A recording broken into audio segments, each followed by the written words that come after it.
C'était la deuxième finale en une semaine pour Florensac, qui avait tout d'abord été vaincu lors de la finale de Coupe de l'Hérault le week-end précédent. Une très belle finale qui avait opposé les Florensacois à Agnan. Et bien entendu, Florensac pour cette deuxième finale ne voulait pas commettre les mêmes erreurs que le week-end précédent. Vendémian comme Florensac était en finale pour avoir terminé bien entendu premier de l'une des deux poules qui composent le championnat Hérault 2.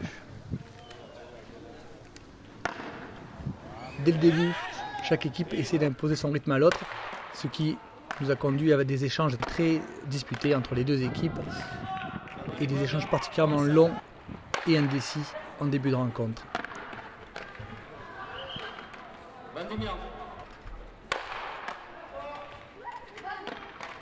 Les tirs étaient très sollicités, comme ici avec Laurent Hamé. Une balle qui termine à la corde. L'intervention de Thomas Elisès à la corde.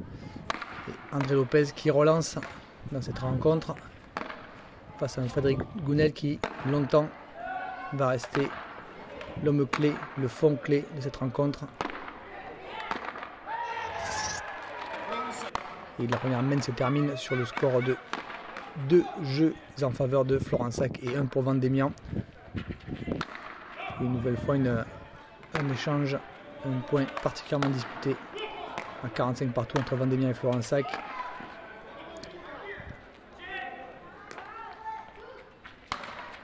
Avec Frédéric Gounel qui répond à André Lopez.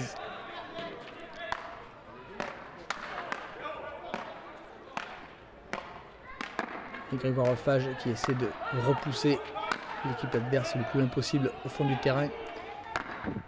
Vendémian qui évolue bien entendu en noir et jaune.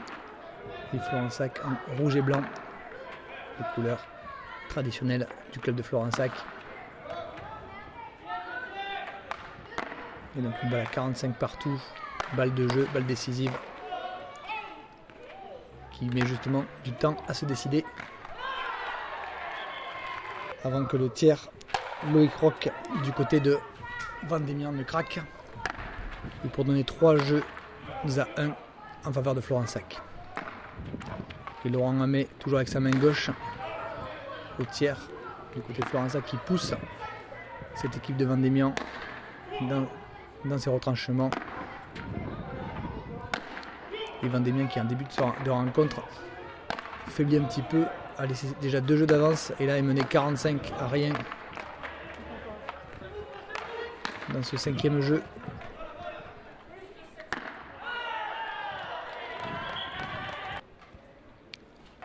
Et pourtant Florensac qui parviendra à remporter ce jeu, à revenir à 45 partout et à remporter ce jeu pour n'être plus mené que 3 jeux à 2. André Lopez avec son battoir pour donner plus de vitesse et de puissance à la balle. Il y a un bel échange qui se termine à la corde avec, comme vous allez le voir, le service d'André Lopez qui pousse, pas un très bon service, qui pousse le tiers de Vendémian à intervenir une première fois, une deuxième fois. L'intervention à la corde, très belle intervention de Vincent Gallonnier qui vient couper la trajectoire de la balle. Vincent Gallonnier pour les Noirs de Vendémian, mais qui malheureusement n'arrive pas à contrôler la trajectoire de la balle et l'envoie hors des limites du terrain. Et un score de 4 jeux à 3 en faveur de Florensac. Merci beaucoup. Florensac qui longtemps n'arrivera pas à se détacher de Vendémian.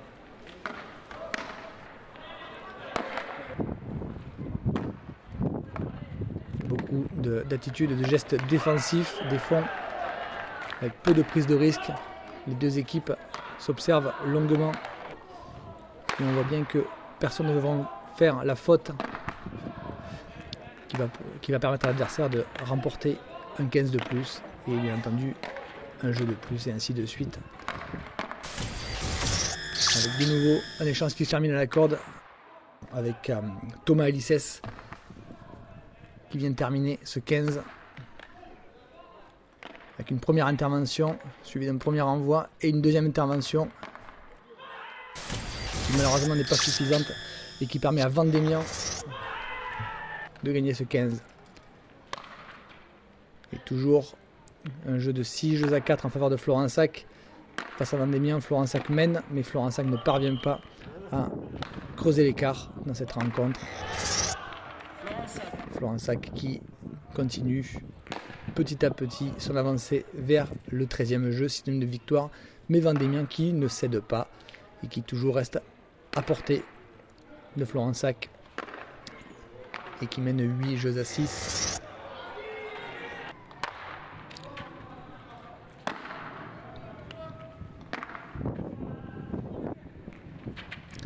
Une belle compréhension entre les deux fonds de Vendémian, entre Frédéric Gounel et Bernard Navarro.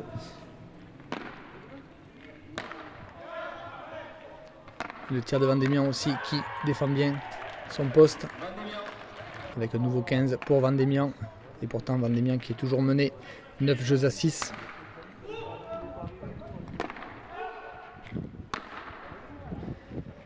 Balle un petit peu courte. On sent que les organismes sur la fin de cette rencontre commencent à être en difficulté et les balles sont de plus en plus courtes, comme on le voit dans cet échange, ou sur le service d'André Lopez. Au battoir cette fois-ci, au tambourin cette fois-ci. Il a troqué son tambourin contre un battoir.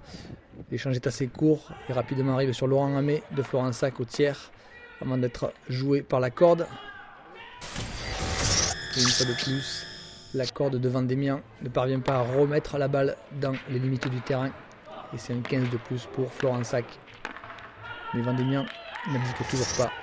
Vendémian qui est mené 10 jeux à 8. Et pourtant qui parvient toujours à se maintenir à portée avant de complètement craquer sur la fin de la rencontre face à l'équipe de Florensac. Physiquement, l'équipe de Vendémian s'est retrouvée en difficulté sans une véritable possibilité d'effectuer des changements qui lui auraient permis de revenir dans cette partie. Et Vendémian qui laisse filer Florensac à 12 jeux à 8. Et une fois de plus, bien entendu, le tambourin est un jeu qui se joue en 13 jeux gagnants. Il faut faire ce 13e jeu. Et il est vrai que Florensac a réussi à remporter cette rencontre en la menant de bout en bout et en vraiment creusant l'écart sur la dernière partie de la rencontre. Florensac qui se retrouve donc champion de l'Hérault 2 2015 en attendant d'évoluer en championnat Hérault 1 la saison prochaine.